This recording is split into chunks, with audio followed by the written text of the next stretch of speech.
E aí, seus capitalistas malvadões, Gabriel Pelissaro na área, vamos falar de economia, vou trazer alguns indicadores sobre essa crise financeira. Vou começar aqui com um tweet do Lula, mas calma, meu objetivo não é falar de política, falar mal do Lula, falar mal do PT, falar mal do Bolsonaro, esse não é o objetivo desse vídeo aqui. A ideia é trazer indicadores econômicos para a gente entender a tendência da economia, seja no Brasil, seja da macroeconomia, porque isso é muito importante para os investimentos, para quem quer investir em bolsa ou mesmo em negócios físicos, né? Você precisa entender como está o mercado. Então, se você quer entender esses fundamentos, assiste o vídeo até o final. E eu vou começar aqui com esse post que eu publiquei lá no Instagram.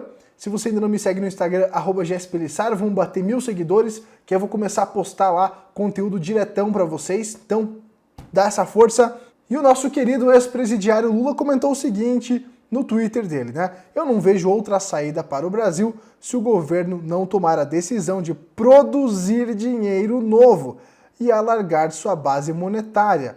Eles podem investir esse dinheiro em obras públicas, na reconversão industrial e em pequenas e médias empresas, para que não mandem gente embora, né? Parece tudo muito lindo, parece que o nosso querido ex-presidente, ele tem as soluções, né, para esse problema, mas vale lembrar que essas medidas do Lula foram o que nos levaram à última crise do Brasil e que a gente ainda está tentando se recuperar. Então o Brasil ainda não conseguiu se recuperar da última crise por conta dessas medidas que o Lula tomou lá em 2008. Então olha que insanidade, pessoal. Então por que eu estou trazendo esse tweet do Lula aqui?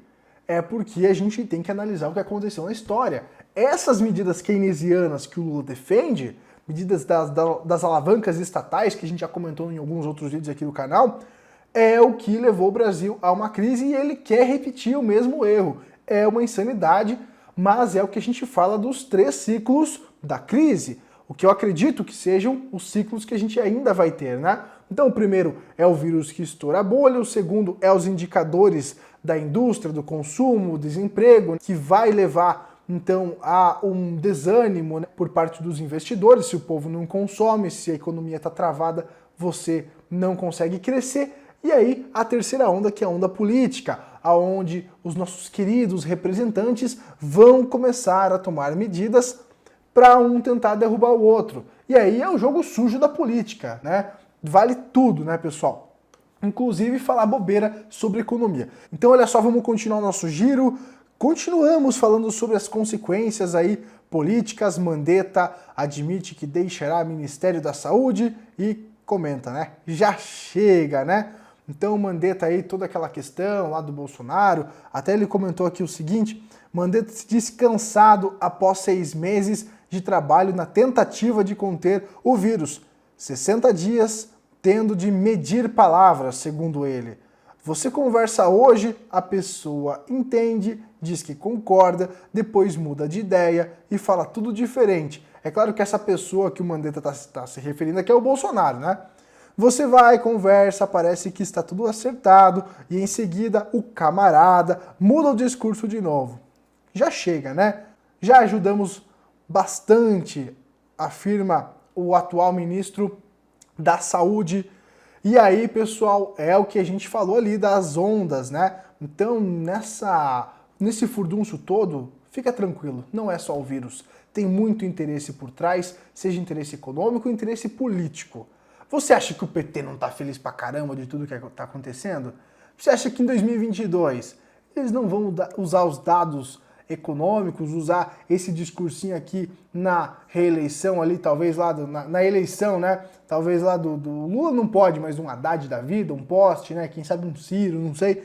Então assim, pessoal, tem que ficar esperto, porque tudo que está acontecendo aqui vai estourar lá na frente também. Então nós que analisamos fundamentalmente o mercado macroeconômico e o Brasil, a gente tem que saber que a política é muito importante e acontecimentos como esse podem levar a um fim do ciclo econômico aqui no Brasil. Se o PT voltar, cara, o bicho vai pegar, o bicho vai pegar, e você tem que estar protegido, principalmente com ativos que estejam posicionados em dólar, porque se você começar a imprimir dinheiro, se você começar a fazer tudo que o Lula fez em 2008, você vai desvalorizar a tua moeda, você vai criar bolhas em determinados setores, você vai ter corrupção, né?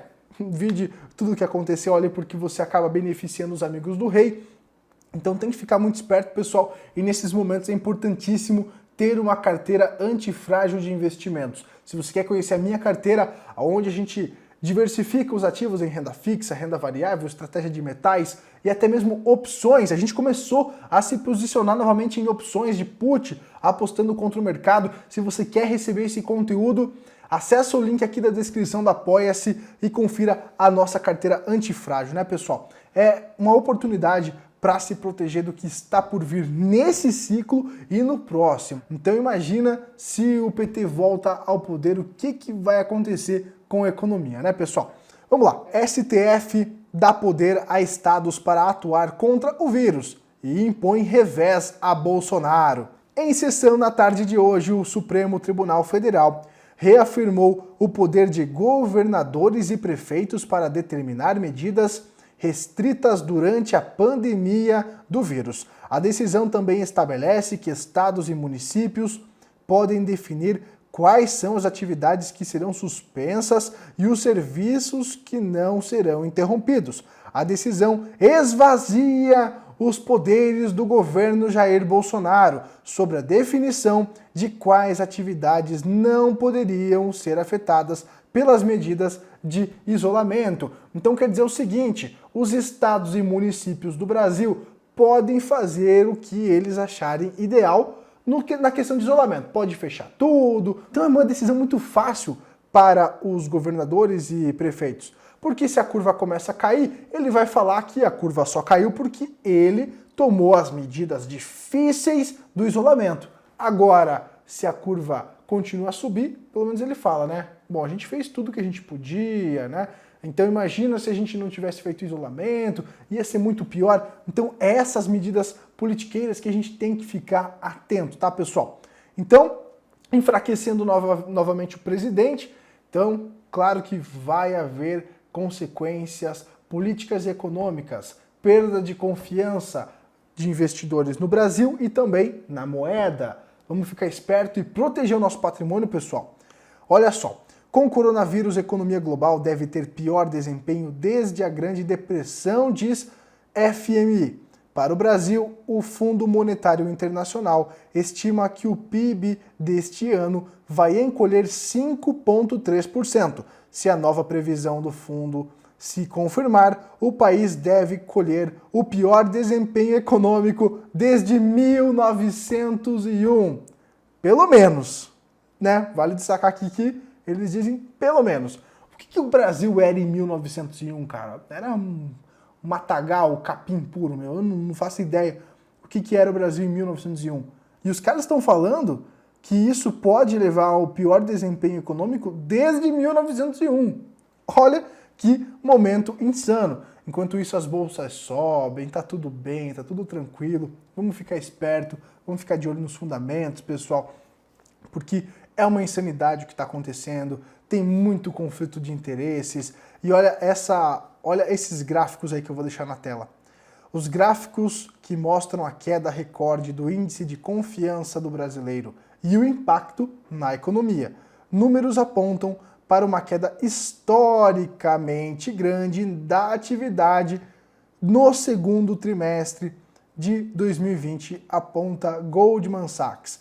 Então, acontece que tudo que está acontecendo agora vai continuar acontecendo no segundo trimestre. Eu não digo questão de isolamento, eu digo das consequências econômicas.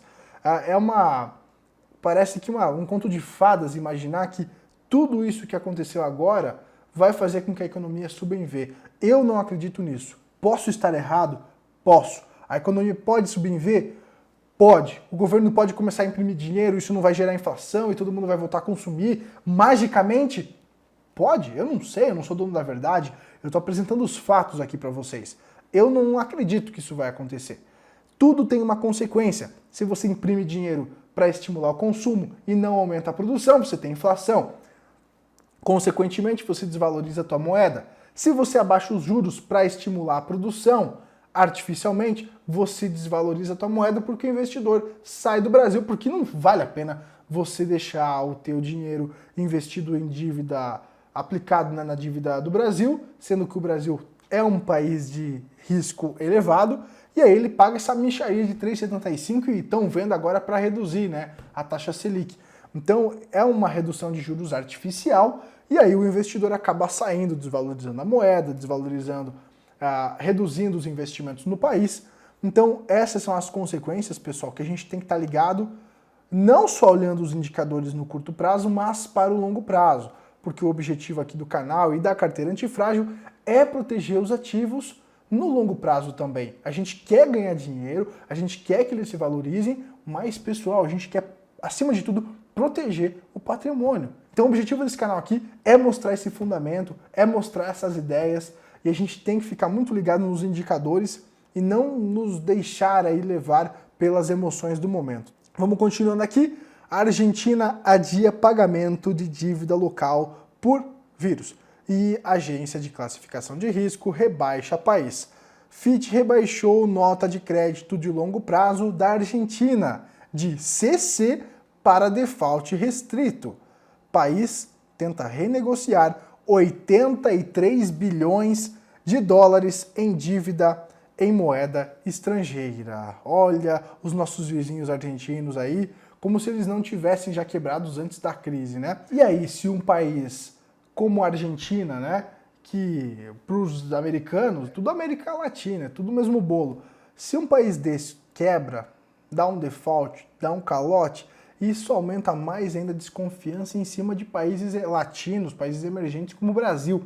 E para finalizar com chave de ouro, essa vai para o pessoal que participa da carteira antifrágil, que está posicionado nas nossas estratégias lá de proteção de carteira e de reserva de valor. Olha só, Casa da Moeda dos Estados Unidos interrompe toda a produção devido a temores do vírus, já que a demanda por moedas de ouro e prata se aproximam de recordes. Então olha esses indicadores aí da demanda, né, das vendas de prata e ouro. Infelizmente no Brasil é difícil você negociar prata, mas a gente tem na nossa estratégia o ouro. E olha só a demanda por ouro físico, né? A demanda ela vem aumentando, e agora com a paralisação da Casa da Moeda americana e principalmente ali, né, da paralisação das moedas American Eagle e American Buffalo, já que elas não estarão disponíveis, reduzindo então a oferta e a demanda aumentando. Isso pode causar uma valorização acima do que a gente imaginava para o curto prazo para o ouro. E a gente finaliza esse vídeo por hoje, pessoal. É um momento assim que existem muitas oportunidades, tá? Existem muitas oportunidades. A gente não sabe para onde vai. Eu tenho que frisar aqui que ninguém aqui tem bola de cristal, ninguém sabe se o mercado vai subir ou se vai cair no curto prazo, mas nós temos que nos proteger. A gente tem que ficar esperto para esses fundamentos, porque toda essa questão política, se não respingar agora, respinga para frente. Se toda essa impressão de dinheiro fácil para estados e municípios, Corona Voucher, se tudo isso não afetar agora, vai respingar no longo prazo, seja com inflação, seja com desvalorização da moeda. Ah, Gabriel, mas pode ter uma deflação? Pode, no curto prazo a gente pode ver uma deflação porque o consumo está caindo. Então, se você tem uma oferta que continua a mesma e um consumo menor, o preço pode cair no curto prazo. E isso pode fazer com que medidas eleitoreiras sejam tomadas para produzir mais moedas ou facilitar o crédito, baratear o crédito, fazendo com que aumente a emissão de papel no mercado, e aí quando o consumo voltar, você vai ter a consequência da inflação. Vale lembrar que as coisas não acontecem do dia para a noite, pessoal. Tudo é um processo. Às vezes demora, né? Às vezes demora. Para quem é novo aí no canal, eu recomendo que assista outros vídeos dessa playlist Hackeando a Matrix Sacadas Financeiras. Eu espero que esse conteúdo tenha te ajudado a entender o momento que a gente está vivendo. Se você gostou, deixa um like, se inscreve no canal para não perder os próximos vídeos e ativa o sininho, né? Para receber aquela notificação. Tem nosso grupo do Telegram gratuito também. Lá eu sempre estou avisando quando sai vídeo. E por hoje é isso, pessoal. Um forte abraço, tchau, tchau!